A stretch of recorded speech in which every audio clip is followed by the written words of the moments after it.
all women are different, but they are all women, this video is androcentric from a men's point of view and is presented as opinion, commentary, and debate. Expressing opinions is not violence. These are ideas to challenge, question, and argue in public because classical liberalism relies on the First Amendment for its dialectic. If you are a feminist, then consider this. If patriarchy truly existed as claimed, feminism could not. And if all men are trash and women are equal to men, then what are we to conclude? Women will die for their children, men will die for their wives and children, and God chose to die for all mankind. Authority rolls up with responsibility. If this framing of facts offends you, click off to a cute cat video. Proceeding further will expose you to gamma bias and criticism directed at ideas, claims, institutions, not at any individual's virtue or dignity. Our method follows the 7 liberal arts, the trivium, grammar, logic, rhetoric, and the quadrivium, arithmetic, geometry, music, and astronomy, and the transcendentals, the good, true, and beautiful. If this framework is not for you, feel free to exit now. It's no disgrace. Women are wonderful. God bless America. Men are great. Feminismus delendus 8. Subversion of Female Instincts, Eve Syndrome and the Recurring Fall. Written by Sophie Marie Eve Riker. Available now. Links in description. Buy on a mass and Amazon link. https://www.amazon.com. Subversion Female Instincts. Recurring Red-Pilled ebook DPB0, GM8T4K9M Civilization Decline, a field guide for men who still notice reality. You are not losing a wife. You are being audited by a system designed to extract your labor while you are still alive. The papers in your hand, the changed locks, the frozen account. These are not a separation but a liquidation schedule for your assets, your reputation, your fatherhood, and your will to exist. Do not make one permanent decision in this acute shock. Your only job for the next hour is to breathe, stand, and refuse to hand them the conclusion they are counting on.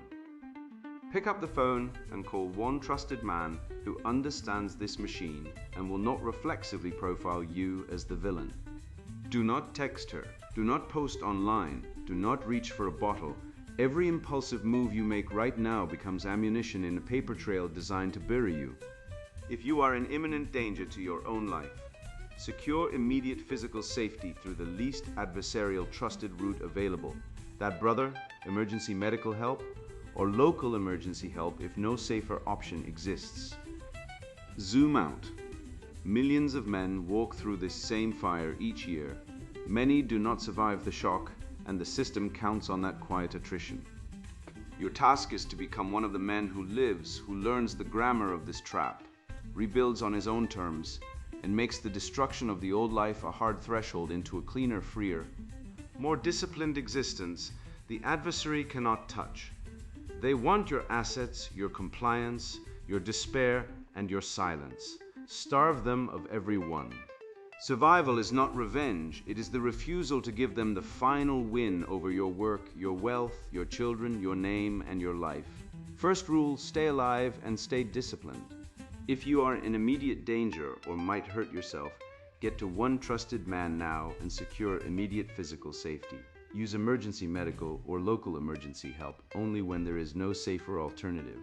Do not make permanent decisions inside acute shock. Do not retaliate. Do not breach orders. Do not hand an adversary a paper trail that helps profile you as dangerous. Stabilize first, the silver bullet betrayal schema. Case pattern, the Patriarchy trap, fragmented loyalty in the gamma-biased courtroom acute crisis name. The liquidation shock, opening shock. You are not losing a wife. You are being audited by a system designed to extract your labor while you are still alive. Betrayal vector, her emotional volatility, is not a cry for help, but a strategic deployment of unpredictability to destabilize your rationality and justify her narrative of victimhood. Legal process pressure. Family court operates as a female-coded, gamma-biased arena where due process is secondary to the incentive structure that rewards escalation and penalizes male stoicism. Asset work pressure. They seek to liquidate your future earnings and accumulated assets to fund the very lifestyle that your labor created, converting your discipline into their consumption. Fatherhood pressure. Your role as provider is being redefined as a mechanism of control, while your role as father is being reduced to a visitation schedule, subject to the mother's discretion. Spiritual wound. The shock is not merely financial but ontological.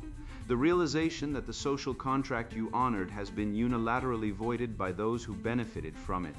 Survival reframe. Survival is not about winning the argument.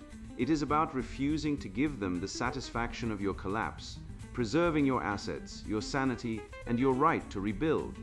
Dr. Winona demonstrates the betrayal logic. Confessions of a Feminist Advocate, The Art of Strategic Protection by Dr. Winona, feminist Marxist, PhD Professor of Gender Studies. I have spent 23 years studying the subtle mechanisms of patriarchal control, and I have learned something that the textbooks will never print. The most powerful tool in the advocate's arsenal is not the law, it is the narrative. The law is merely the delivery system. The narrative is the payload. And the narrative, our narrative, is already preloaded into every institution that touches a family: the courts, the social workers, the therapists, the schools, the police. The neighbor who hears raised voices through drywall. They are all waiting for our words to activate them. They have been trained to hear a specific frequency. We hold the transmitter. This is not cynicism. This is praxis. Consider a case I supervised last year. A woman, call her M, came to my office shaking. She was not shaking because she had been struck. She had not been struck. She was shaking because her husband of 11 years had discovered a series of text messages between her and a colleague, and his response had been cold, controlled, and devastatingly rational. He had not yelled. He had not threatened. He had simply sat down at the kitchen table, laid out printed screenshots in neat rows, and asked her quietly to explain. She said the silence was worse than violence, and she was right. I believed her. I believe all of them, because belief is not an epistemological position in my field. It is an intervention. Skepticism is a tool of the powerful. Belief is a tool of the liberated. When a woman sits before me and speaks her truth, I do not ask whether it corresponds to empirical reality. I ask, whose interests does this truth serve? And if it serves the project of dismantling patriarchal extraction, then it is true enough. Truth, as my late mentor used to say, with a wink, is not discovered. It is curated, so I curated M's truth. We began with safety planning. Safety is a magnificent word, elastic, unfalsifiable, and legally radioactive. A woman who says she feels unsafe activates protocols that no man can counter, because the standard is not whether danger exists, but whether she perceives it. Her perception is the evidence. His denial is the proof of his danger.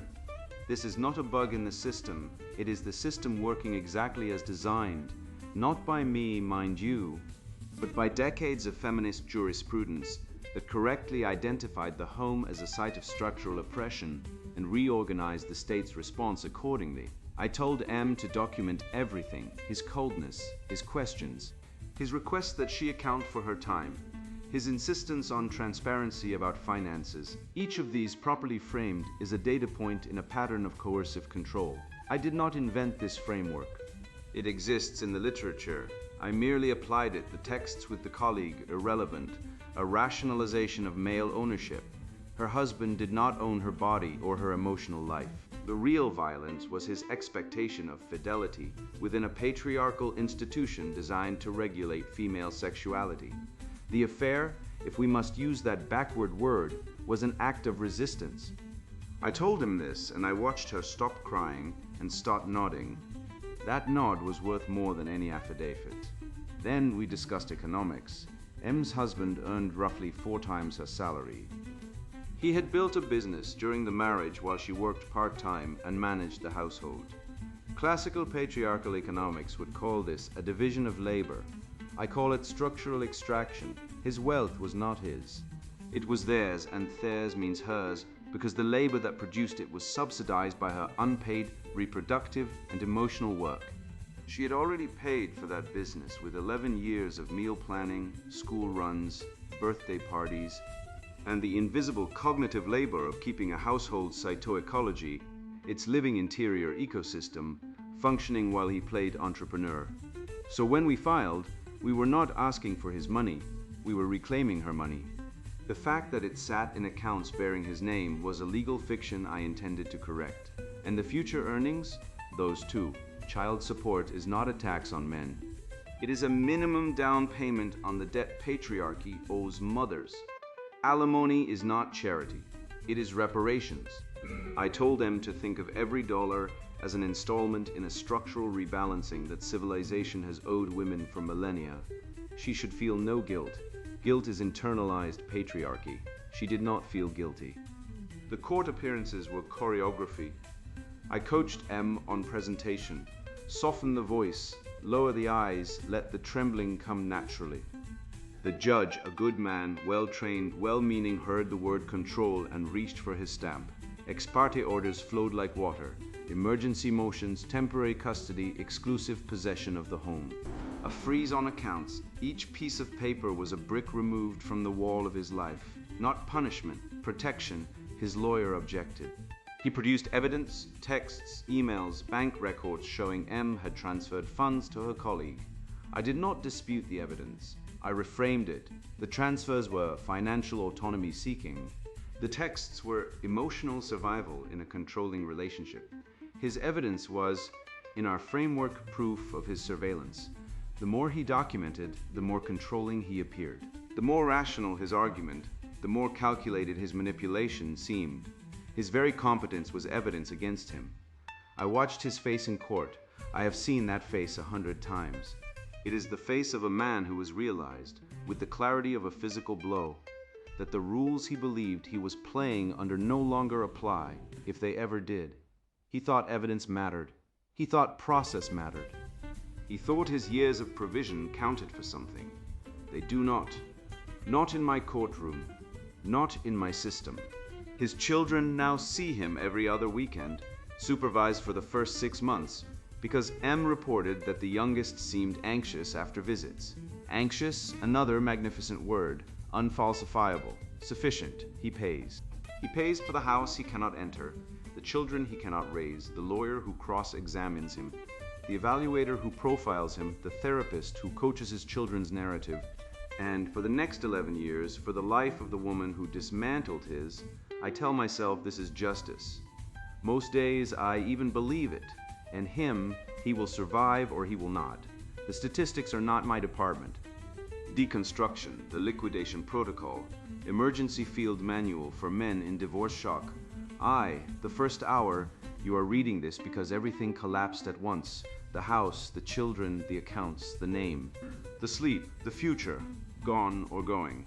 In a single coordinated strike that feels less like a legal proceeding and more like an ambush in a war you did not know had been declared. Stop, whatever you're doing right now, stop. Put down the phone before you send the message. Close the laptop before you post the response. Put the bottle back on the shelf. Sit down, breathe, drink water, walk outside and feel cold air on your face. You are in acute shock. Your nervous system is flooded with cortisol and adrenaline. Your prefrontal cortex, the part of you that plans, calculates, and makes rational decisions, is partially offline. Your limbic system is screaming fight or flee. Every impulse you feel right now is being generated by a brain that believes it is being hunted. Some of those impulses will kill you. Others will hand your adversaries exactly what they need to finish the job. The first Hauer rule is this: stay alive, stay sober, stay silent to enemies, stay connected to one trusted man, and stay legally disciplined. No permanent decisions in temporary shock, no rage texts, no drunken calls, no public posting, no threats, pleaded or otherwise, no showing up unannounced, no digital revenge, no substance spiral. No contemplation of self-harm. If you are at that edge, you contact one trusted man immediately, or emergency medical help if no safer route exists. You do not have to be calm. You have to be still. If you take nothing else from this, take this. Your adversary's entire strategy depends on your reaction. The paper trail begins the moment you react. The narrative writes itself the moment you lose control. The temporary order writes itself the moment you raise your voice. Every system actor, from the attorney to the judge to the social worker, is waiting for evidence that confirms the story already written about you. Do not give it to them. Survival is not a feeling, it is a discipline. You do not have to feel okay, you have to act okay, measured, calm, factual, sober, and deliberate while the storm passes through you. Right now, your only job is triage, airway, bleeding, shelter, sleep tonight, eat today, drink water, secure a safe place to sleep. Contact one man you trust, a brother, father, friend, mentor, who will not panic, will not judge, and will not reflexively assume you are the problem. One man who has been through fire or at least understands its shape. Tell him what happened. Let him hold the other end of the rope. Tomorrow we build the war room. Tonight you stay alive and stay silent. To second, what is actually happening? The betrayal schema decoded. You are not losing a wife. You are being processed by a machine. That machine has a design, a logic, an incentive structure, and a grammar. It is not random, it is not an accident, it is not a misunderstanding that clarification will resolve.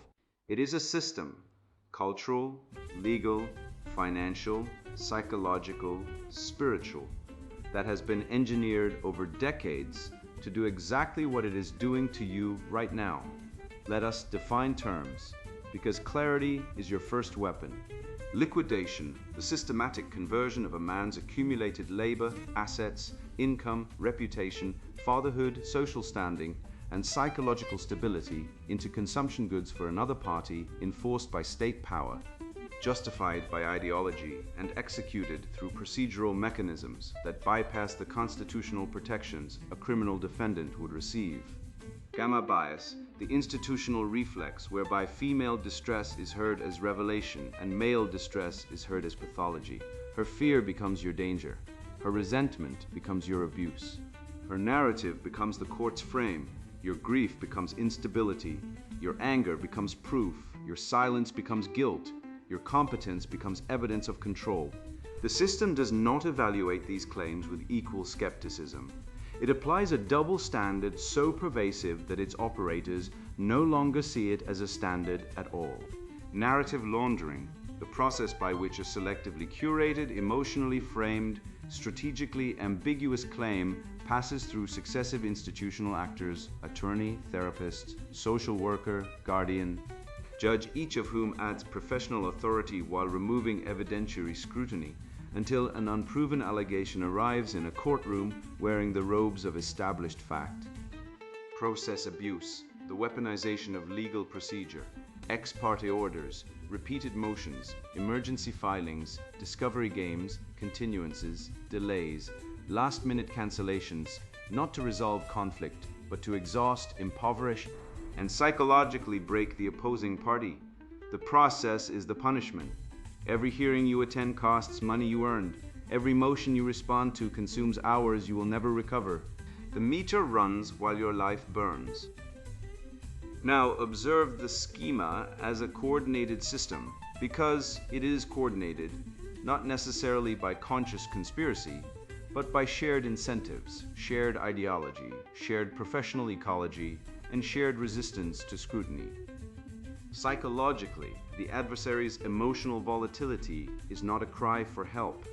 It is a strategic deployment of unpredictability designed to destabilize your rationality and generate reactive behavior that confirms her narrative. She does not need to be conscious of the strategy. The incentives teach it. The culture rewards it.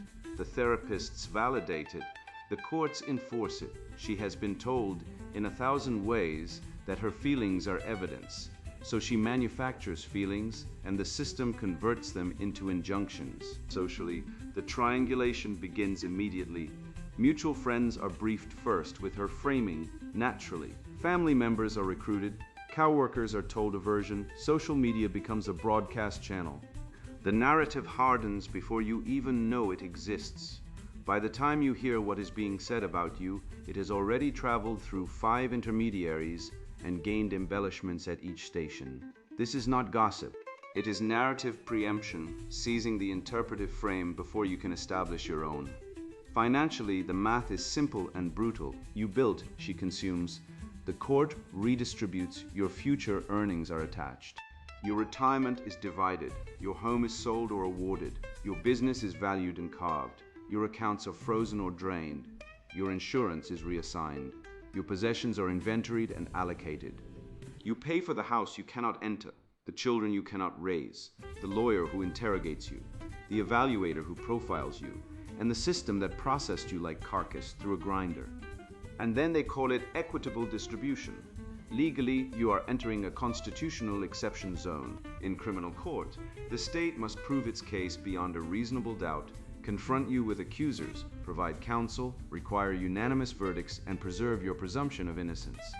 In family court, none of this applies. Property is taken below constitutional standards. Speech is restricted. Contact with your children is licensed by the state. Movement is constrained. Wages are attached. Private life is investigated. Allegations become findings on preponderance more likely than not. A standard so low that a well-rehearsed story can clear it without a scrap of corroborating evidence. This is not due process. This is process theater, the form without the substance. The costume of justice worn by a system that has long since abandoned its animating principles. Spiritually, this is the wound few name. The social contract you honored, work hard, build, protect, provide, sacrifice, remain faithful, raise children, has been unilaterally voided by the people and institutions who benefited from it most. The realization lands like a physical blow. You gave everything to a structure that was designed to extract everything and give nothing back. The betrayal is not merely personal, it is ontological. It strikes at the foundation of meaning itself. This is why men do not simply feel sad, they feel unmade. 3. The gamma-based arena. Why court is female law. Understand the terrain before you march an army across it. Family court operates as a female-coded gamma-biased arena where due process is subordinate to an incentive structure that rewards escalation, emotional performance, and procedural attrition while penalizing male stoicism, factual precision, and rational argumentation. This is not a metaphor. Trace the incentives. The attorney's incentive, billable hours. Conflict generates hours. Resolution costs money. Every motion response, hearing, deposition, and emergency filing is revenue. Your adversary's attorney has no incentive to de-escalate. Your attorney, well-intentioned as they may be, operates in the same fee structure. The system is a fee-feeding ecosystem. Lawyers, evaluators, mediators, guardians, therapists, social workers, parenting coordinators, enforcement officers, and bureaucrats all draw their income from the pipeline of family conflict. They do not profit from your peace, they profit from your war. The evaluator's incentive, the custody evaluator, the forensic psychologist, the guardian ad litem, these actors are paid to find problems. No problem, no report, no fee. They are trained in frameworks that pathologize male behavior and normalize female behavior. His firmness is control. His boundaries are rigidity. His grief is instability. Her volatility is distress. Her accusations are bravery. Her instability is his fault.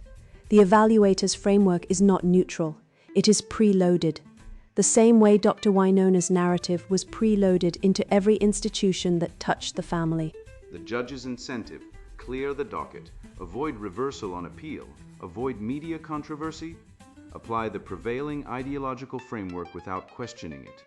The judge is a product of the same legal culture that produced the Duluth model, the primary aggressor doctrine, mandatory arrest policies, and the entire apparatus of feminist jurisprudence that redefined the home as a site of structural oppression and the man as the presumptive oppressor.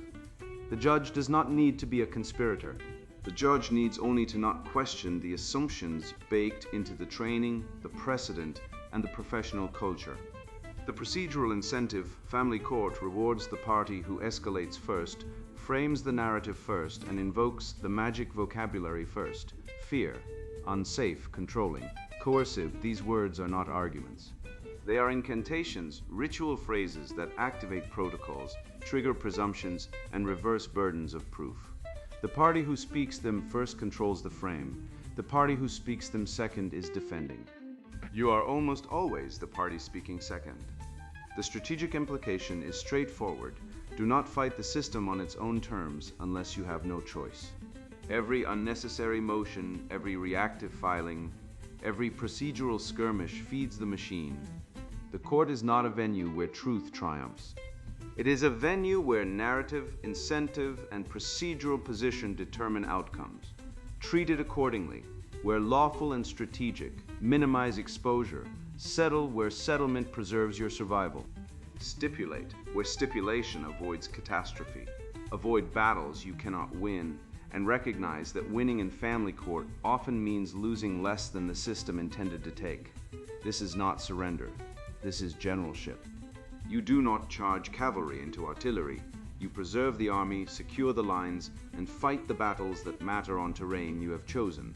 IV narrative laundering, how the story is manufactured.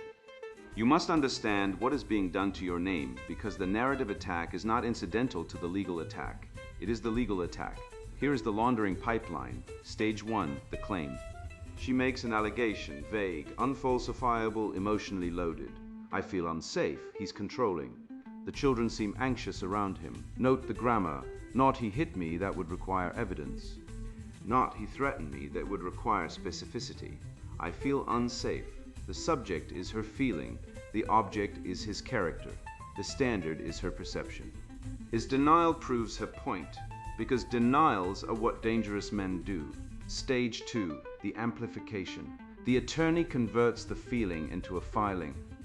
The filing uses professional language, pattern of coercive control, history of emotional abuse, concerns for the children's safety language that sounds evidentiary but is actually interpretive. No evidence has been presented, no witnesses have been interviewed, no records have been examined, but the language carries the weight of evidence because it was drafted by an officer of the court. Stage 3, the institutional endorsement. The court issues a temporary order. The order does not find facts. It takes precautions. It prioritizes safety, it pending investigation. But the practical effect is identical to a finding. You are removed from your home, separated from your children, and stripped of normal parental authority. The temporary order becomes the baseline. Everything subsequent is argued as a modification of the order, not a fresh evaluation. She has the high ground. You are climbing uphill with a legal load on your back. Stage 4, the professional echo. The therapist, the evaluator, the social worker, each one reviews the file, reads the allegations, and forms impressions before meeting you. You walk into the evaluation room already framed. The evaluator's questions are designed to confirm the frame, not test it. Do you ever lose your temper? How do you handle conflict? Would you say you're a controlling person? Every answer is data in a pattern. Every denial is resistance. Every admission is confirmation. Stage 5, the judicial normalization. The judge reads the reports. The reports cite the filings. The filings cite the allegations. The allegations cite her feelings. The circle is complete. An unproven claim has traveled through 5 institutional actors, gaining authority at each station, and arrives in a final order as established by a preponderance of the evidence. No evidence was ever examined. No witness was ever cross-examined. No standard of proof was ever seriously applied. The narrative simply hardened as it passed through the system. This is how an allegation becomes a finding without ever being tested. How to counter it without becoming paranoid or violent. You do not fight the narrative with counter-narrative. You fight it with records. Cold, factual, time-stamped documentation, every interaction logged, every exchange preserved, every allegation met with evidence. Not emotion, not argument, evidence. The system feeds on panic. Starve it with documentation. You do not need to believe there is a conspiracy. You need only observe the incentives. The attorney bills more when conflict escalates. The evaluator earns more when problems are found. The judge avoids controversy by favoring the party the culture has pre-designated as vulnerable. The therapist validates the client because the client pays the fee. No smoke-filled room is required. Shared incentives produce coordinated outcomes without conscious coordination. V. Refusing the final liquidation. Her goal, whether she knows it or not, whether her attorney articulates it or not, is your total liquidation. Not just the assets, not just the house, not just custody. Your assets converted into her consumption and her attorney's fees. Your insurance reassigned, cancelled, or rendered inaccessible. Your possessions. inventoried, allocated, or lost during the transition. Your reputation smeared through triangulation, social media, and institutional framing. Your fatherhood reduced to a visitation schedule, subject to her discretion, her complaints, and her ongoing reinterpretation of your every interaction with your children. Your work disrupted by court appearances, emotional collapse, sleep deprivation, and the cognitive load of litigation. Your life. Yes, thousands of men do not survive this process. Suicide, substance abuse, stress-induced illness, reckless behavior, and slow self-destruction claim men who entered divorce proceedings as functional, contributing, disciplined individuals and emerged as casualties of a system that processed them like raw material. Refusing despair is the final act of resistance. Despair is not merely a feeling, it is a concession.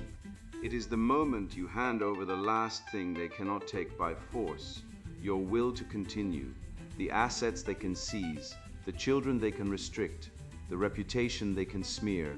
But your life, your survival, your refusal to collapse, those are yours to give or withhold them. Every day you remain alive, sober, disciplined, documenting, working, and rebuilding is a day the machine has failed to complete its cycle. Every week you endure without giving them the satisfaction of your collapse is a week the narrative falters. Every month you maintain your composure while the system screams for a reaction is a month you deny them the final entry in the file marked case closed. Survival is not a consolation prize. Survival is victory's first form. VI, the mass casualty event. You are not alone, zoom out. You are one man in a mass casualty event that processes millions of men through the same machinery every year. In the United States alone, approximately 700,000 divorces occur annually. The majority are initiated by women. A significant percentage involve custody disputes, asset division, and increasingly allegations of abuse, control, or instability that activate the gamma bias protocols described above. Among the men processed through this system, some take their own lives. The suicide rate among divorced men is dramatically higher than among married men or divorced women. The family court crisis is a public health emergency that no public health agency will name, because naming it requires questioning the ideological framework that produces it. Some descend into substance abuse, losing employment, housing, and remaining parental contact. Some are broken financially, wage garnishment, debt accumulation, legal fees, child support or rearages that compound with interest and criminal penalties, creating a debt peonage that lasts decades. Some lose their children entirely, not through death, but through the slow, procedurally sanctioned alienation that turns a father into a visitor and a visitor into a memory. Some survive. They walk through fire. They lose what the system takes, but they keep what the system cannot reach: their minds, their discipline, their refusal to be destroyed. Your task is to become one of the men who survives. Not because survival is guaranteed, not because the outcome will be fair, not because the system will recognize its error, but because survival itself, the act of continuing to exist, to think, to work, to father from whatever distance the system imposes, to rebuild from whatever rubble remains, is the act of defiance the system cannot process. The machine expects collapse. Give it a man who stands. 7. The Dark Knight rite of passage, not verdict. This is not happening because you deserve it. This is not a verdict on your worth. The system wants you to believe you deserve it, because guilt produces compliance. The culture wants you to believe you deserve it, because male suffering is invisible unless it can be framed as justice. Even your own psyche will reach for explanations. What did I do wrong? Where did I fail? If I had only, because the mind prefers guilt to randomness and randomness to the recognition that you were processed by a machine that does not care about you at all, but consider the archetype operating here. Not the victim, the initiate. Every traditional civilization understood the rite of passage, the structured ordeal that destroys the old identity and forges the new. The boy is taken from his mother, stripped of his name, subjected to trial, physical, psychological, spiritual, brought to the edge of death and returned, remade as a man. Modern civilization has abolished formal rites of passage for men. It has not abolished the need for them. So the ordeal comes anyway, disguised as catastrophe, dressed in legal language, processed through institutions that do not know they are conducting an initiation. The divorce, the custody battle, the false allegation, the liquidation, these are your dark night. Not because they are good, because they are real, and reality is the only teacher left. You have two options, destruction or initiation. Destruction, you collapse, you drink, you rage, you send the texts, you breach the orders, you show up where you should not. You give the system every piece of evidence it needs to confirm its frame. You become the man they said you were. The machine completes its cycle. The file closes. The man who entered does not exit. Initiation, you endure. You sit in the darkness without building a home there. You feel the grief without weaponizing it. You face the betrayal without becoming bitter. You lose what can be taken and discover what cannot. You emerge harder, clearer, quieter, and more dangerous to lies than you were before. The choice is not yours to avoid. It is yours to make. 8. Shadow and anima, the inner work. The outer war is matched by an inner one, and the inner one will determine whether you survive. The shadow, everything you refuse to acknowledge in yourself, will appear in this crisis as obsession, rage, or paralysis.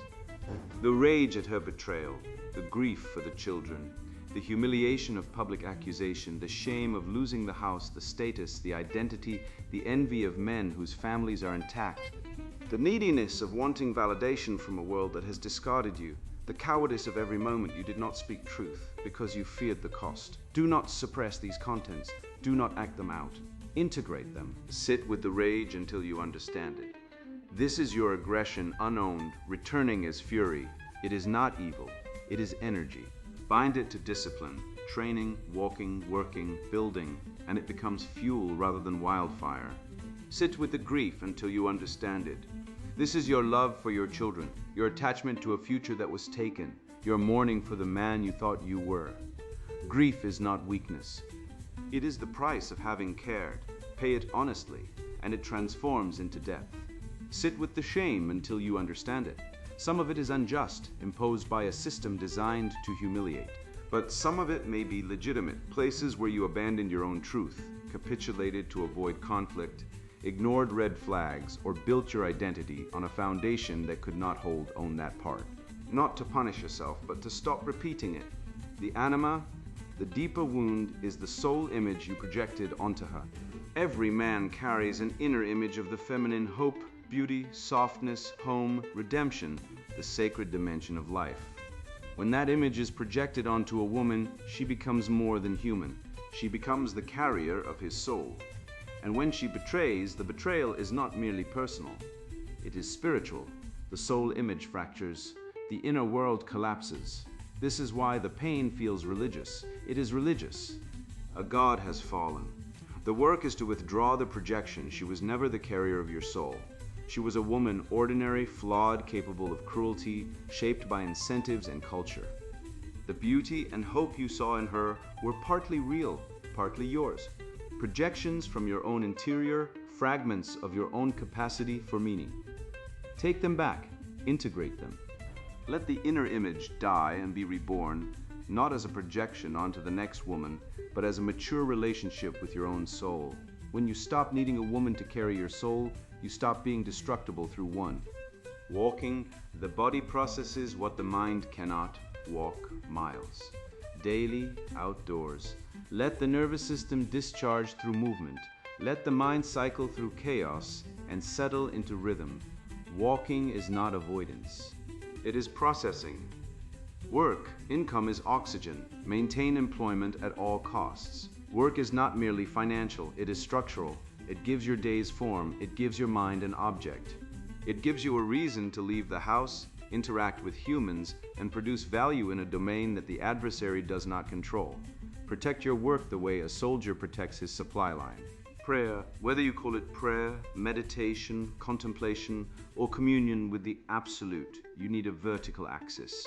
The horizontal world, courts, attorneys, evaluations, filings, is a flatland of procedure and power. You need a dimension that transcends it. Prayer connects you to the permanent. It reminds you that this crisis, however devastating, is not ultimate reality. It restores the capacity to mean something when everything meaningful has been stripped. Records. The documentation discipline described earlier is not merely legal strategy, it is psychological armor. When the narrative attack comes, you do not meet it with emotion. You meet it with data. The log, the timeline, the saved messages, the photographs. These are your anchor to reality when the system insists on its own. Counsel. Find professionals, legal, therapeutic, medical, pastoral, who understand the systemic dimension of what you are facing. Not generic providers who will reflexively profile you as a perpetrator. Not therapists trained in frameworks that pathologize masculinity. Find, if possible, men who have survived this fire themselves, who know the terrain from the inside, who will not flinch at your rage or flee from your grief, and who will hold you to the standard of disciplined survival rather than comfortable victimhood. Brotherhood. Isolation is the kill stroke. The system depends on your being alone, ashamed, silent, separated from men who would corroborate your sanity. Break the isolation, contact men you trust. Join communities of men who have walked this path. You do not need 100 allies, you need a few who understand what serves the machine, the traps, every impulse you feel toward revenge, escalation, self-destruction, or despair is an impulse the machine can use. Revenge. The fantasy of retaliation is the tether that keeps you attached to her. While you plot, she lives. While you obsess, the meter runs. While you scheme, you generate evidence. The system does not distinguish between righteous anger and dangerous behavior. Every expression of rage is a data point. Every breach of decorum is a confirmation. Revenge is not justice. It is self-destruction performed in the name of satisfaction. Harassment. Any contact, communication, or proximity that violates orders, formal or informal, will be reported, documented, and weaponized. The system does not care who initiated. The system cares about the pattern. One angry voicemail outweighs 100 calm interactions. One unanswered email chain becomes stalking. One appearance at a shared location becomes surveillance. Order breaches, court orders are not suggestions. They are traps. Obey them absolutely while challenging them lawfully through counsel. Every violation, however justified, feeds the frame. See? He cannot control himself. He cannot respect boundaries. He is exactly as described. Do not give them this. Substance abuse. Alcohol and drugs dissolve the precise faculties you need most: judgment, composure, memory, impulse control. They also generate the behavior the system is designed to detect and punish. A drunk text is a gift to your adversary's attorney. A hungover court appearance is a profile in instability. Despair, the deepest trap. Despair says nothing matters anymore. Why try? Why fight? Why live? This is the voice the machine is waiting for. It is the final liquidation, the one that costs them nothing and costs you everything. If you hear this voice, treat it as what it is: a symptom of acute nervous system collapse, not a truth about reality. Contact one trusted man. Move your body. Do not make permanent decisions inside temporary darkness. Every trap shares a common structure. It converts your pain into the evidence used to justify your destruction. Every time you resist the trap, you deny the system its fuel. X, the threshold, what comes after. The old life is gone. Grieve it honestly, but do not worship it. The house you built is not coming back, not as it was. The marriage is not coming back, not as it was. The identity you constructed: husband, provider, father under one roof, respected man in a stable community, is not coming back. These have been taken, destroyed, or revealed as structures built on foundations the system could undermine at will. But consider what the destruction has revealed. The old life was not clean. You know this now. It contained a woman who could, when incentives aligned, dismantle you without hesitation. It contained institutions that would process you without conscience. It contained a social contract that was unilateral, binding you to obligations while freeing others from corresponding duties. It contained an identity built on external validation, role, status, relationship that could be stripped by a single filing. The destruction of that life is not merely loss, it is exposure. And exposure, however painful, is the precondition for building something that cannot be taken. What would a life built on internal foundations look like? A life where your worth is not adjudicated by a court or validated by a woman, A life where your identity is grounded in competence, discipline, virtue, and mission. Things no order can strip and no allegation can nullify. A life where your finances are structured to minimize exposure to a system designed to extract. A life where your relationships are chosen, not inherited, men you trust, work you respect, a purpose you serve because it is yours. A life where your fatherhood is real even when reduced to a schedule, because a father in exile is still a father, and children remember the man who showed up consistently, calmly, lovingly, across whatever distance the system imposed. A life where your body is trained, your mind is armed, your soul is grounded, and your days are ordered by your discipline rather than her volatility. This life is not a consolation prize. It is a better architecture than the one that collapsed. The old life was built on sand. You did not know it was sand because the tide had not come in. Now it has. You can spend years mourning the sandcastle, or you can survey the bedrock that was beneath it all along and start building there. The destruction of the old life can become a hard threshold into a cleaner, freer, more disciplined order. Not because destruction is good, because what you build next can be better than what was destroyed if you have the courage to build it and the discipline to avoid the traps that destroyed the last man who stood where you stand. Ixay, the handoff. You have been given the diagnosis. You now need the prescription. What follows is a practical action plan, not a manifesto, not a philosophy, but a field manual organized by time horizon. It covers the first 72 hours, the first 30 days, and the long-term rebuilding arc.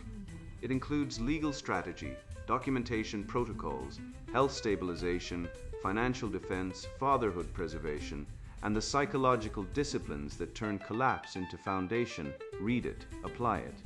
Adapt it to your circumstances. Share it with the man you called when the sky fell. You are not the first man to walk through this fire. You will not be the last. But you can be one of the ones who walks through and emerges scarred, stripped, sobered, and standing. The system expected you to fall. Show it something it has never seen. Male action plan. The Survival Prucho, a field manual for men in acute family court crisis. You are in shock. Your nervous system is drowning in cortisol. Your mind is racing through every mistake, every betrayal, everything she said.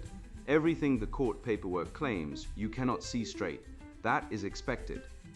That is what acute legal and emotional trauma does to a man who built his identity around being a husband, father, provider, and protector, and then had that identity detonated overnight by a process that treats his grief as evidence of instability and her accusation as evidence of his guilt. This chapter is not philosophy. It is emergency medicine. Read it like a pilot reads an emergency checklist when the cockpit is screaming. Calmly, sequentially, one instrument at a time. You are not the first man to sit where you're sitting. Millions of men pass through this gauntlet. Many do not survive it, not because the pain is unbearable, but because they made permanent decisions inside temporary shock. They sent the rage text. They drank themselves into a paper trail. They showed up at the house. They took their own lives. Their pain was weaponized into the final exhibit used to justify their own destruction. Your task is to become one of the men who lives, not the man who wins every motion, not the man who gets justice in year one, the man who is alive, standing, rebuilt, and present for his children when the dust settles, which it will. The old life is gone. That sounds like a death sentence, but it is the doorway. What is collapsing is not your value. What is collapsing is a structure that was already failing, a contract that was already unconscionable, a role you played inside a system designed to extract your labor, your silence, and your paternal authority while pretending to arbitrate neutrally. The destruction of that life can become the hardest and cleanest threshold you will ever cross into a life where your discipline, your freedom, and your fatherhood are not licensed by a court or contingent on a spouse's mood. This is how you survive the first hours, days, and weeks. This is how you starve the machine that feeds on your panic.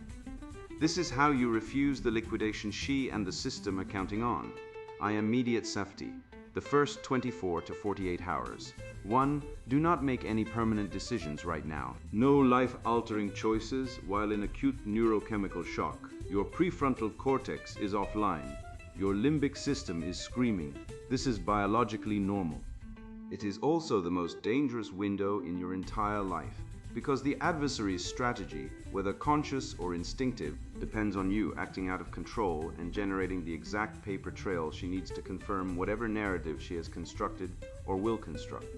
Understand the mechanism: a false or exaggerated allegation, a sudden ex parte order, a locked door, a cleaned out bank account.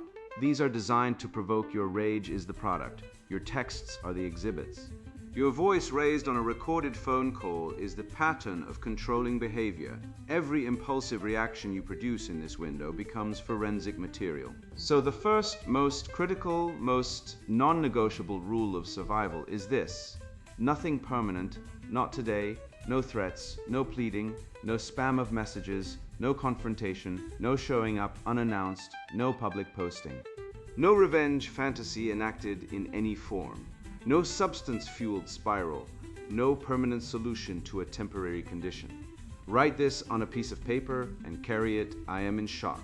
This will pass. My job today is to not generate evidence against myself. My survival is the first victory. 2. If you are in imminent danger of taking your own life, secure physical safety through the least adversarial route available.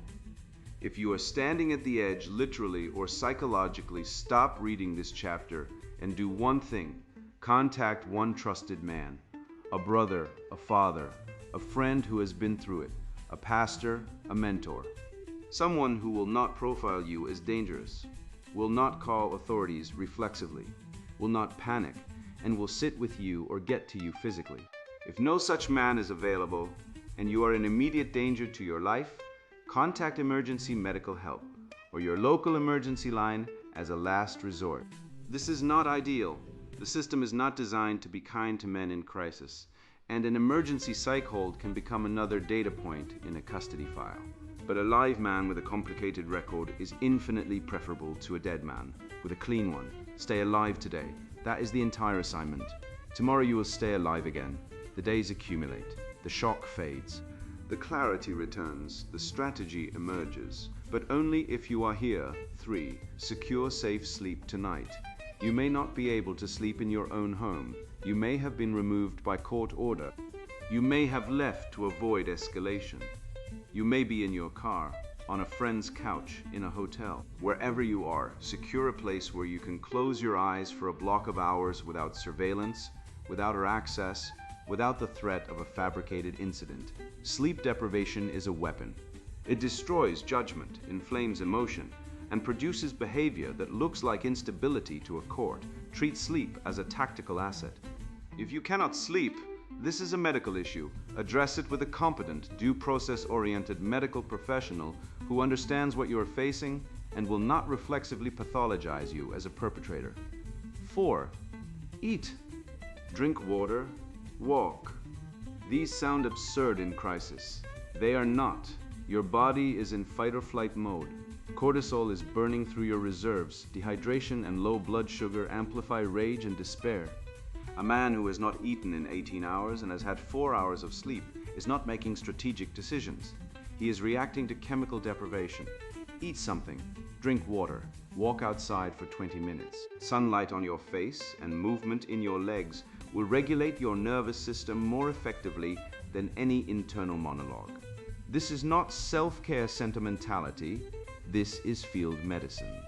You are the instrument of your own survival. Keep the instrument calibrated. TWI, SECure, one trusted man. 5. Identify one male ally, one who understands the terrain, not a therapist you have never met. Not a family member who will panic and call her, not a friend who will tell you to just talk to her or it'll all work out. You need one man who has been through divorce or family court abuse, or who at minimum understands the gynocentric structure of the system, will not judge you, will not repeat what you say, and will not profile you as a perpetrator simply because you are a man in pain.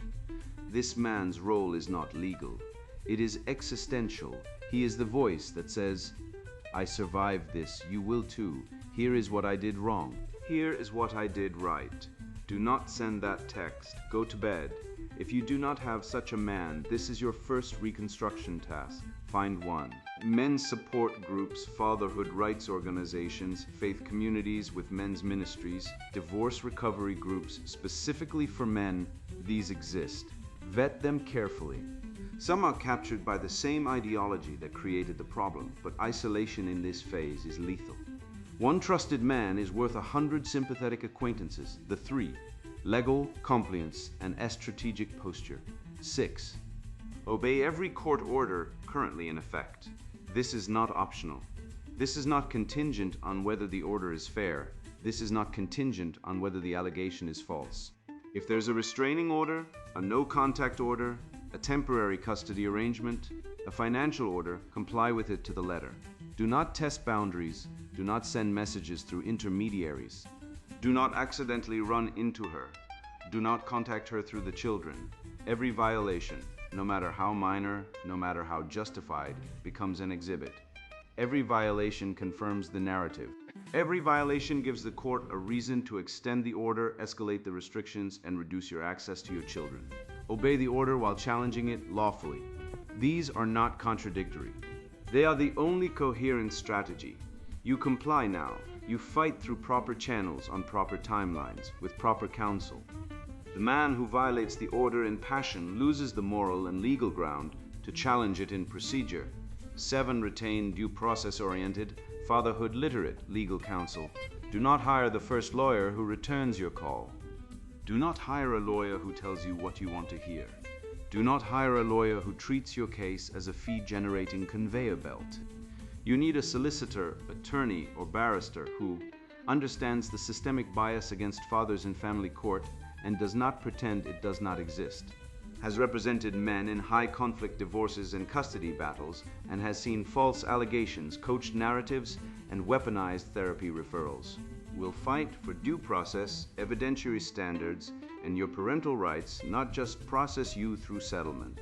Preferably has first-hand lived experience of family court abuse, either personally or through a close family member, and survived and rebuilt. These professionals exist. They are rare. They are worth their weight in gold. Vet them, interview them, ask direct questions. Have you represented men facing false allegations? What is your strategy when the opposing party weaponizes the children? How do you handle gamma bias in social services and CAFCAS-style evaluations? If your lawyer cannot answer these questions without flinching, keep looking. 8. Avoid unnecessary court battles wherever lawfully possible. Here is the structural truth no one will tell you in plain language. Family law is a female-coded, gamma-biased extraction machine. It is designed to maximize conflict, maximize billable hours, and maximize intervention. Because every hearing, every evaluation, every report, every referral generates revenue for the divorce industry ecosystem, lawyers, evaluators, guardians ad litem, social workers, therapists, mediators, parenting coordinators, enforcement officers, and bureaucrats. The meter runs while your life burns. Every unnecessary motion you file feeds the machine. Every escalation you provoke generates more paper. Every hearing you demand creates another opportunity for the adversary to manufacture a new narrative, a new fear, a new emergency. Your strategic posture should be the opposite of what your emotions demand. Wherever lawful and possible, minimize filings. File what is necessary to protect your rights and your children. Do not file to vent, to punish, or to make a point. Minimize hearings. Every court appearance is a roll of the dice with a judge who may be ideologically captured. Accept reasonable settlements that protect your core interests. Minimize paper.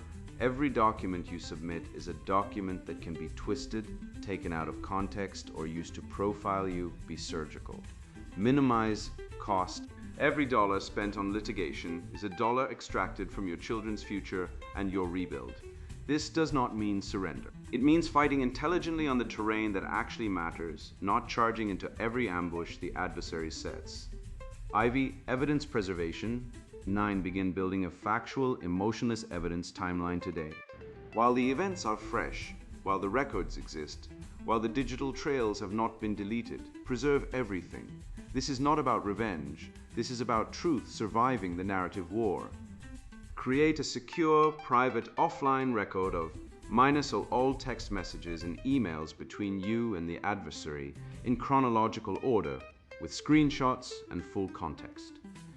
Bank statements, credit card statements, and financial records showing the state of shared and individual accounts before, during, and after the crisis. Minor court documents, orders, filings, or communications from solicitors. A day-by-day timeline of key events. When she left, when allegations were made, when orders were issued, when children were removed or contact was denied. Any evidence of her conduct that contradicts her narrative, social media posts, messages to third parties, witnessed behavior, spending records, travel.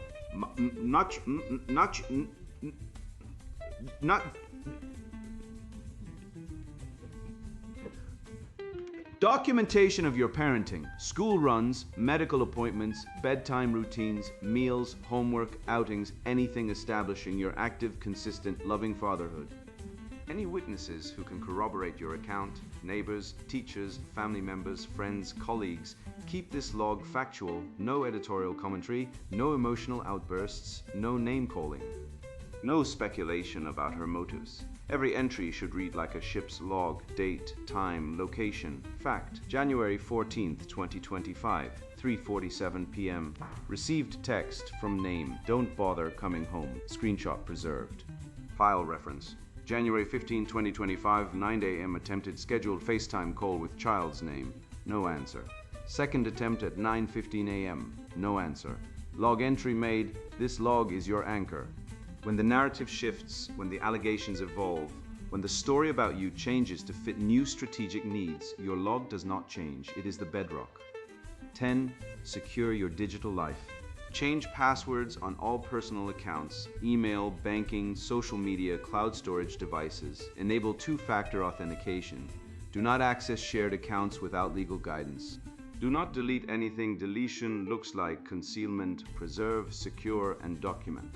If you suspect devices have been compromised or that communications are being monitored, have them checked by a competent professional. Do not confront the adversary about surveillance, just secure your perimeter. V. Communications discipline. 11. Stop explaining yourself to the adversary. This is the single hardest discipline for a man in crisis to adopt, and it is the most important. Every word you speak to her, in text, in email, in person, through lawyers, through children, is a potential weapon. She is no longer your wife or partner in any meaningful sense.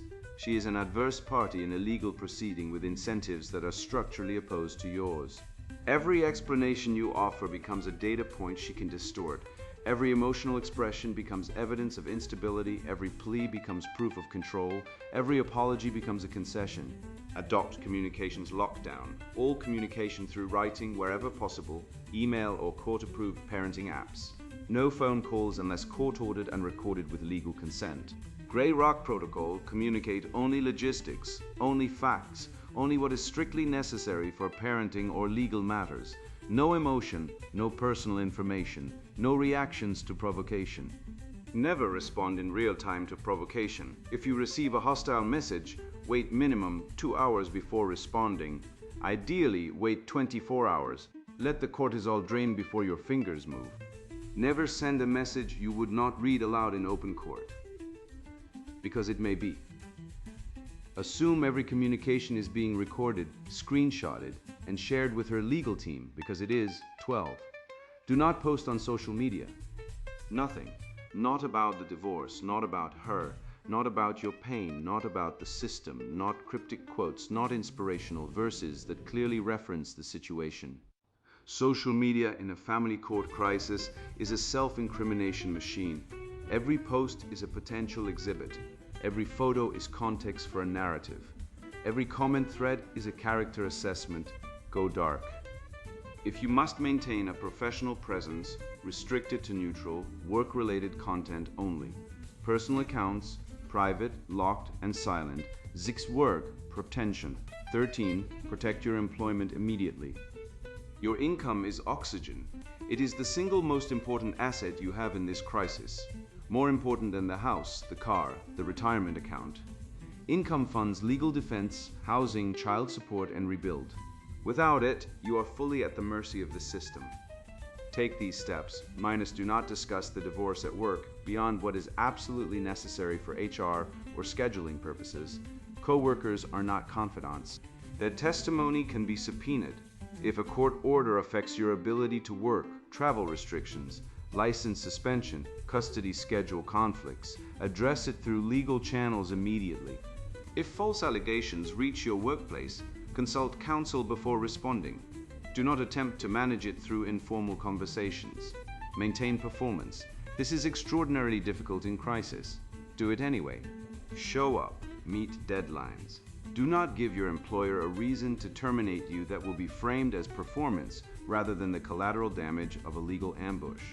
Minus, document any workplace impact caused by the adversary's conduct. False reports to your employer, disruptive communications, reputational attacks. 7. Physical health, sleep, food, movement. 14. Treat your body as mission-critical infrastructure. You are now operating in sustained high-stress conditions that will last months, possibly years. Men die in this gauntlet, not always by their own hand, but by the slow erosion of cardiovascular health, immune function, and metabolic stability that chronic cortisol inflicts. Your body is not a side concern. It is the platform on which every legal, financial, and parental decision depends. Sleep, 7 hours minimum, even with pharmaceutical assistance legally prescribed by a competent physician. Without sleep, you will make catastrophic errors. Prioritize it above everything except immediate safety. Food, eat 3 meals a day. Real food, not alcohol, not sugar, not caffeine-only survival mode. Your brain needs protein and calories to maintain judgment under pressure. Movement, walk daily, minimum 30 minutes outdoors. Lift weights if possible. Physical exertion metabolizes stress hormones and restores executive function. This is not fitness advice. This is neurochemistry. Sunlight, 20 minutes on your face daily. Vitamin D and circadian regulation. It sounds trivial. It is not 8 sober virtue. 15. Do not drink. Do not use substances at all. This is non-negotiable for the duration of the crisis. Alcohol is the great betrayer of men in family court.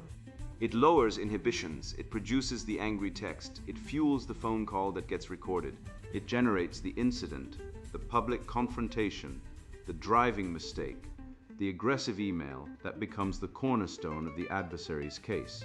Substance use also creates a medical and legal paper trail.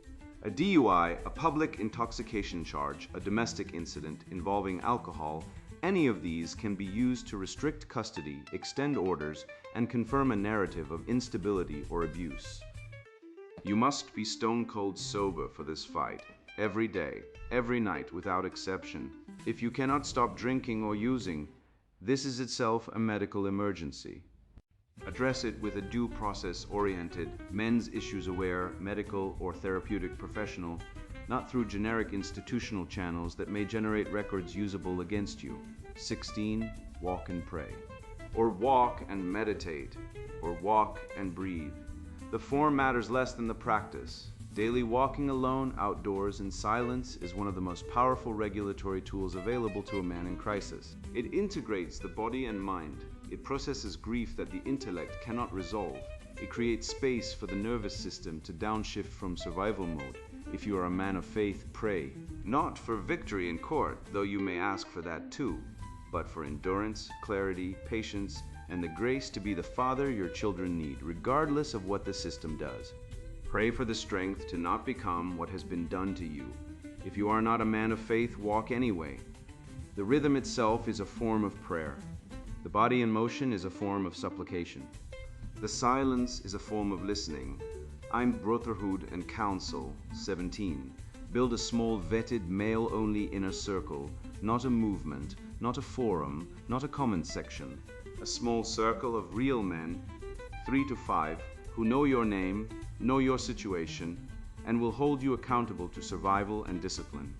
These men serve functions your lawyer cannot and your therapist will not.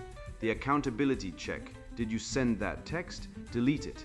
Now, the reality anchor, she is not going to be reasonable. Stop expecting it. Plan accordingly.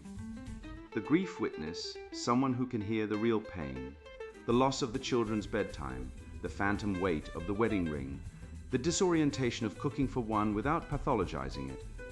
The strategic mirror, someone who can see your blind spots because they have the same ones. Schedule regular contact, weekly minimum, in person if possible. This is not optional socialization. It is structural reinforcement. 18. Use carefully vetted therapeutic and pastoral counsel with extreme selectivity.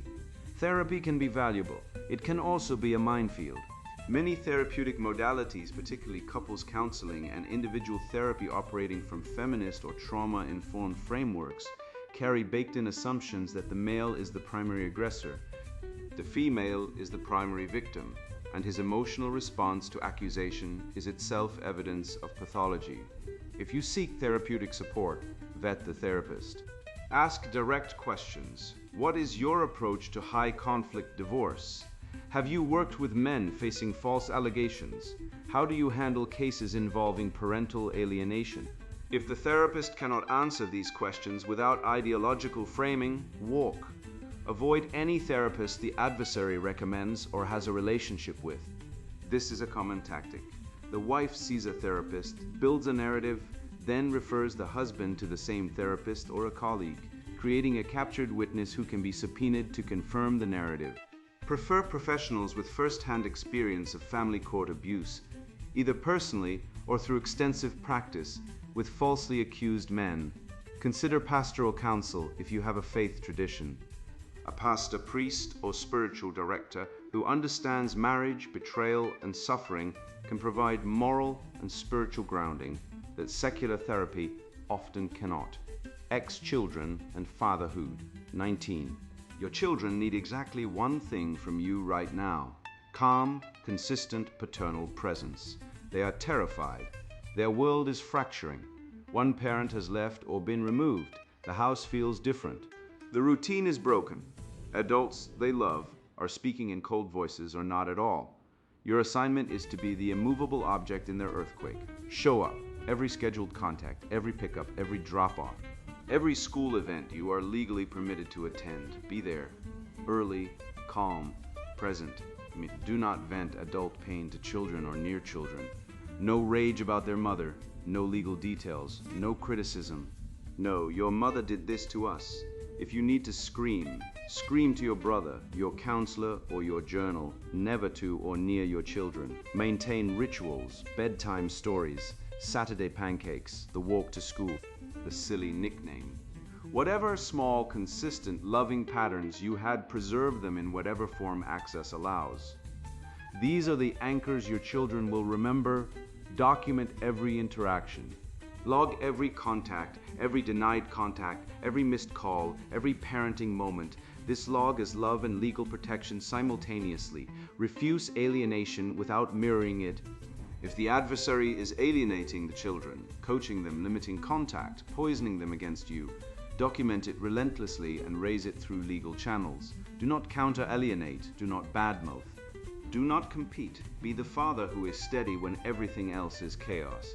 Children see more than they can say. Your consistency is the long game answer. Send steady messages.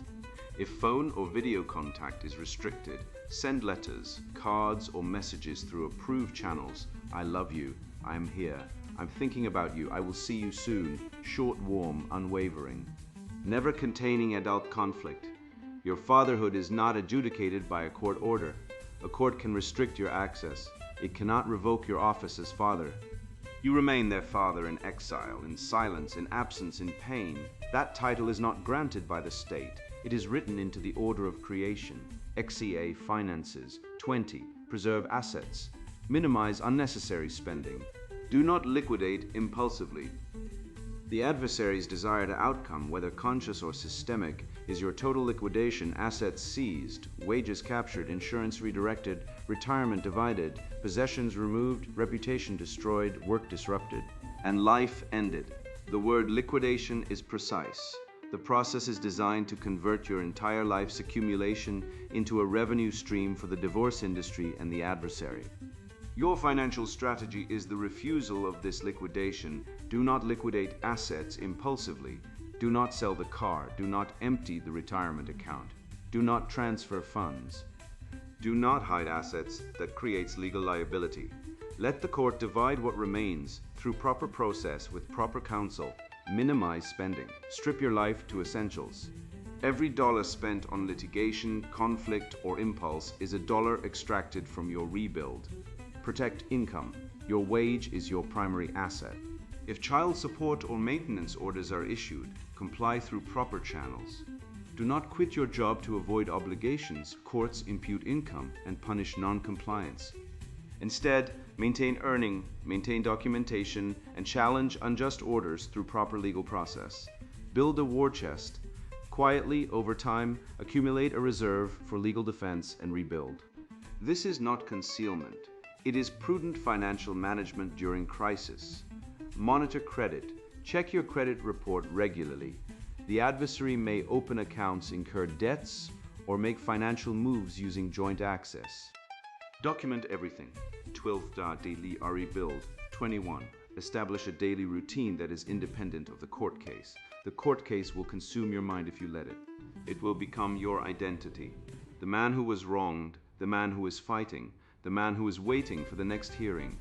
That identity is a trap. The system feeds on men who cannot look away from it.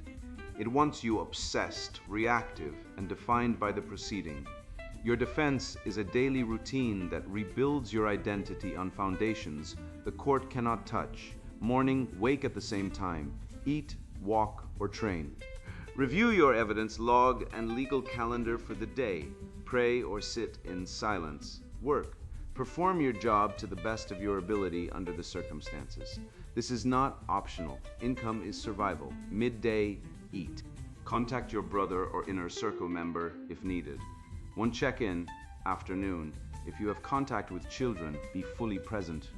If not, use the time for legal preparation, documentation, or skill building for your rebuild. Evening, eat, walk, journal. Factual entries about the day's events and your emotional state, kept private and secure. Read something that strengthens you. Scripture, philosophy, history, the accounts of men who survived worse. Night, sleep, same time, same place, phone off or in another room. This routine is not a life sentence. It is a scaffold. It holds your shape while the old structure is demolished and the new one is built. Over weeks and months, the routine becomes the foundation of a life that does not orbit the adversary or the court. 22. Detach your self-worth from the outcome of the court case. The court may rule against you. It likely will, at least initially. Temporary orders are designed to favor the petitioner. The system is stacked. Gamma bias is real. False allegations are effective. The process itself is the punishment. You must internalize this truth. The court's ruling is not a measure of your value as a man or a father. It is the output of a flawed, incentivized, ideologically compromised system operating on incomplete information and structural bias. Your value is intrinsic. It is not adjudicated. No order can revoke your fatherhood. No ruling can erase your love for your children. No allegation can change the truth of what you did and did not do. No system can define you unless you consent to its definition. 23. Zoom out. Remember the timeline. This is a chapter, not the book. In the acute phase, the first hours, days, weeks, everything feels permanent. The order feels permanent. The separation from your children feels permanent. The financial destruction feels permanent. The reputation damage feels permanent. It is not temporary orders are temporary. Allegations can be challenged. Narratives can be broken with evidence. Children grow and eventually see clearly. Financial situations can be rebuilt, often into something leaner and stronger than what was lost. The man who emerges from this gauntlet is harder, clearer, freer, and more disciplined than the man who entered it. But only if he survives, only if he stays, only if he refuses the liquidation. 24. Trust the process of time. The truth emerges slowly. The adversary's narrative will eventually strain under the weight of its own contradictions. The children will age past the manipulation window. The evidence will accumulate. The court's attention span is short and cases evolve. Your job is to be present, standing, and ready when the truth surfaces that requires patience, measured not in days or weeks, but in months and years. This is the long game. Play it. 25. Rebuild. Create a new life on your own terms. The destruction of the old life is not the end, it is the threshold. The marriage that ended was already failing. You simply could not see it or would not admit it because you had invested your identity in a structure that was extracting from you while performing love. The court system that processed you was already corrupt. You simply had not encountered it because it only activates when a man is most vulnerable. The social networks that abandoned you were already shallow. They simply had not been tested. What remains after the fire is what is real. Your body, your mind, your children, your work, your discipline, your brothers, your faith. Build on that. Build a life that is cleaner because it contains no hidden contracts. Freer because it is not licensed by a hostile institution. More disciplined because discipline is the only thing that survives fire. More loving because you have learned the difference between projection and reality, between need and generosity, between a woman as an imagined redeemer and a human being as a partner. The man who walks through this gauntlet and emerges intact is not the same man who entered it. He has been stripped of illusion, initiated into a knowledge that polite society forbids him from speaking, and forged into something the system cannot easily control. That man is dangerous, not to his children, not to society, not to himself. Dangerous to lies, dangerous to systems that depend on male compliance. Dangerous to narratives that require male silence. That is the man you are becoming. Stay alive to meet him. Summary: the 12 axes of survival. Axis: action, safety, no permanent decisions in shock, secure sleep, food, shelter, brotherhood, one trusted man. Weekly contact minimum, no isolation, legal compliance, obey all orders, challenge lawfully, never violate, counsel fatherhood literate, due process oriented professionals, vet relentlessly, evidence, factual timeline. Screenshots, financial records, daily log, communications, gray rock, writing only. No real-time responses, no social media, work, protect employment, income is oxygen, no divorce talk at work, health, sleep 7 hours. Eat 3 meals, walk daily, sunlight, sobriety, 0 alcohol, 0 substances, non-negotiable. Prayer, walk daily, pray or meditate, be silent. Listen, children show up, stay calm, document, never vent adult pain. Finances, preserve assets, minimize spending, protect income, build reserves. Final word, you are in the worst chapter of your life. It is also the chapter where you find out what you are made of. The system is betting that you will collapse. The adversary is betting that your pain will become her evidence. The culture is betting that you will suffer in silence and no one will notice. Prove them wrong by surviving, by staying sober, by showing up for your children, by documenting the truth, by refusing to become the monster they need you to be. Sit in the ashes if you must. Lament like Job, but do not build your home there. The ashes are not your name. The order is not your identity. The allegation is not your truth. You are a man, you are a father, you are alive. That is enough to begin. The parquetry trap is real. The courtroom is gamma biased. The system is not neutral and it was never designed to love you. Hear that now so you never waste another hour begging institutions of capture for justice they cannot dispense. You honored a contract. The contract was honored against you. That is the wound. The wound is real. Sit in the ashes of it tonight. Do not build your home there. Tomorrow, your obligation is unglamorous and absolute. Sleep, eat, drink water, walk, secure your records, log every interaction, meet every deadline, pay every ordered dollar on time and without theater, decline every provocation. Never send the rage text. Never make the drunken call. Never breach an order. Never give the machine the evidence it needs to convert your grief into proof of their narrative. Your steadiness is your fortress. Your silence is your shield. The system is a meter, and every reaction you give feeds it. Starve it with composure. You are not the first man dragged into this amphitheater. Millions have stood where you stand, served, ambushed, alienated, slandered, assets stripped, and exiled from the houses they built and the children they love. Many did not survive. That is not a metaphor. Men have died in this exact pipeline, by their own hands, by neglect, by the slow autoimmune collapse of a body carrying more grief than it was built to hold. Name them, mourn them, resolve that you will not be added to their number. The brotherhood of the dispossessed is not a fraternity any man sought to join. But you are in it now, and it is wider and deeper and more quietly furious than you know. Other men are awake tonight in the same dark. They are preserving records, checking on their children, breathing through the panic. Find them, talk to them. Let no man face this crucible alone. That is not weakness. That is tactics. Your children need one stable parent. Be that parent. Not by fighting the mother in front of them, not by correcting every lie in real time, not by making them battlefield couriers, but by showing up every time you are permitted, calm and clean and undestroyed. Children remember who was steady. They remember who collapsed. Time will hand them the truth if you are alive to deliver it. Play the long game. The long game is won by the man who is still standing in year 5, still solvent, still sane, still present, still free. Do not wait for the old life to return. It is gone.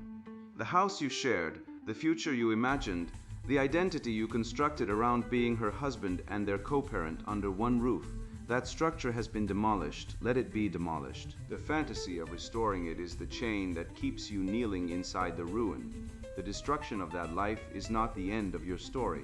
It is the threshold. What waits on the other side is a life ordered by your own discipline, governed by your own reason, financed by your own labor, measured by your own standards, a life no court can reassign, no adversary can narrate, and no ideology can claim.